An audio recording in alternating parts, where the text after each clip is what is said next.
what specific steps would you have the city council take to address the issue of affordable housing in Moscow? So I think that Moscow is having challenges with affordable housing, certainly. I think this is true across the country. And I think that part of what makes it such a challenging issue is that it's very complex and it feels huge to take on. It's something where across the board you have seniors who want an age in place, you have the rental population who wants affordable housing that's well taken care of, you want people who are first-time buyers and just generally looking to buy to have something that they can afford to live and work in this community. And so for me, I think that exploring creatively different kinds of solutions that cities can focus on. We're not in the business of building housing at the moment, but we can do things like promote what are called accessory dwelling units, which is if you have a larger structure, an existing house, you could turn something like a small building or build something. They're also known as mother-in-law cabins. So that kind of thing, I think that is a really creative problem-solving technique for something like promoting density. So I think that that's the kind of role that the city can take. It is something where looking at what we have direct influence on and how we can think creatively and strategically to help create more affordable housing. Thank you. We'll go down the road. Mr. Kiedis next. So I'm second to last or second after so far. Affordable housing. I think that the housing issue is one of the problems is that it's a market driven.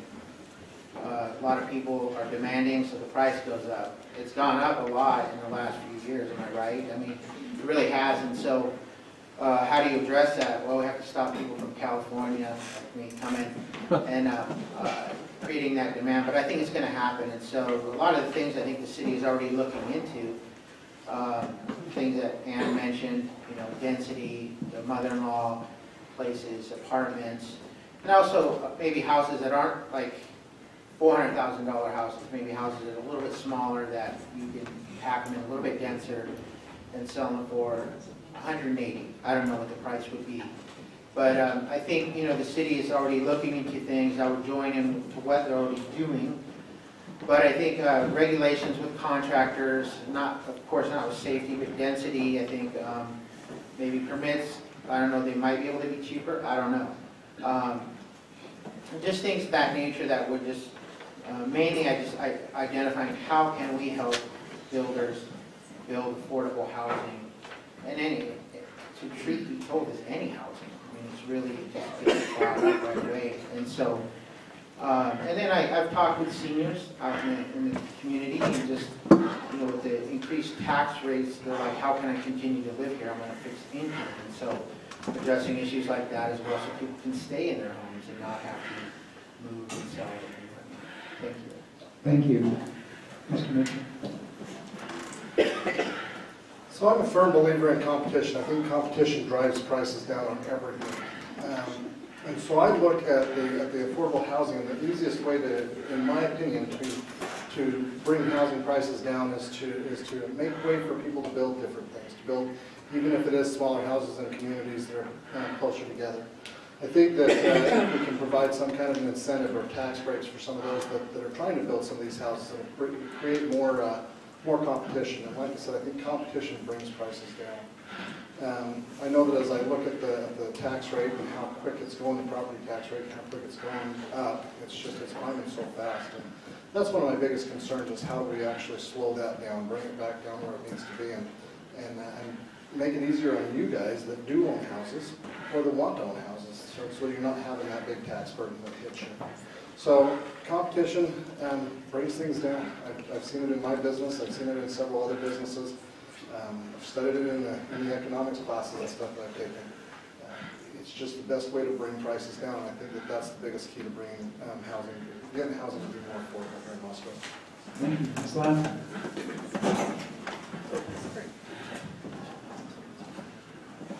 We need to put the issue of affordable housing into context. There are 30% of the people in this region who in fact live below the poverty level. A recent study showed that 38% of the population in this region are in fact cost burdened. And what that means is that they pay more than 30% of their annual gross income for housing. We first have to look at that's a real problem. And what do we do in order to ensure that people on low incomes and people who don't have a lot of money and middle class people all can find housing here? Several things have been done, which is one of the fun things about running for city council. You get to talk to lots of people. So one of them is, we've got the really low income, which is sojourners, and people who are homeless and they need a place to stay. The next level, in fact, is Habitat for Humanity. There, people put in about 400 hours and they get sweat equity. The next level is an area called Moscow Affordable Housing Trust. And what that means is the trust owns the land and people can buy it. And it's geared to people who are about 60 to 80% of the average medium income in this area. And those houses, they now are in the process of building 3 of them. I think it's a great process to think about being creative. That's one area. I also think there was a study done recently in the city advocating for smaller, many of which Ann just mentioned, so I'm not going to repeat those. But that's an idea. We don't need a lot of big houses.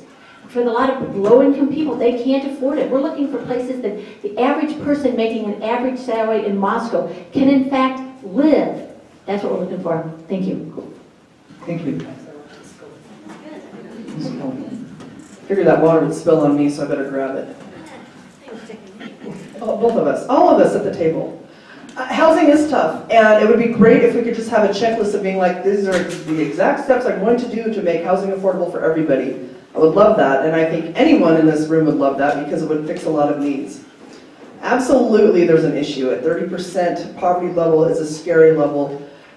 And I also know that level of people who might be able to afford a mortgage, but they can't afford a down payment. That's really difficult. I have a lot of friends who are wanting to get out of their second and third story level houses and go to a smaller house because they don't want to go up and down the stairs anymore, and they're looking for different communities.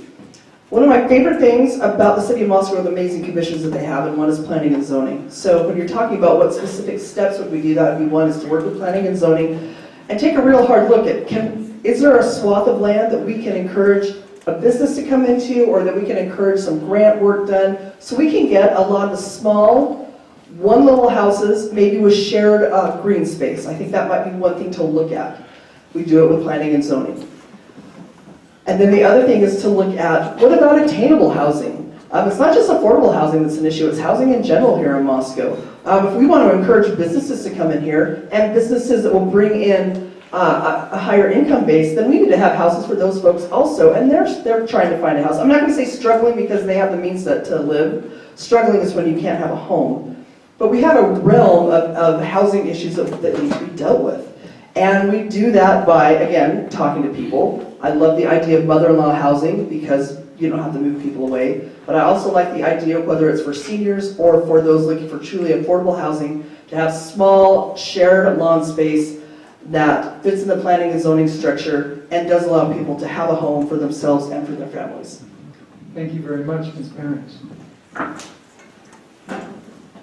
So in terms of housing, this is something that I actually run into quite frequently as I'm talking to different candidates or just talking to the employees that work for my company. We want to have our people of the community invested in Moscow. And a lot of that, for a lot of people, that means owning something. That means being able to call this place mine. And we need to understand first off the limits of City Council. What can we do actually to support the endeavors that will actually have housing that is going to be specific to the community? So the first thing that comes to mind for me is we need a City Council that knows Moscow. We need a City Council that goes out and talks to people and understands what are they looking for. So as has been mentioned before, we have there's a gap. We have apartments, we have really low cost places, and then we have $300,000, $400,000 homes. Most of the people in Moscow, they want that in-between space. So as we look through things like zoning, we need to make sure that we're planning that out and developing plans that are going to facilitate and encourage more creative solutions, whether that be the mother-in-law houses, the tiny homes, and things like that, that people actually need. We need to get rid of these old notions of we need that 3-bedroom, 2-bathroom home with 2 stories. That's not true anymore. So how can we know the city as well as possible and make sure that we're encouraging people to build in a way that is specific to our community? So that's the number one thing that I think about. And then also we do need to watch for those property taxes. We need to make sure that we're very careful to raise them, and that if we do that, we have very good reasons for it. Because when people are on that fixed income and property taxes go up, that's a scary thing. We want to look out for our people, and we want to make sure we're building the best community for them. Thank you.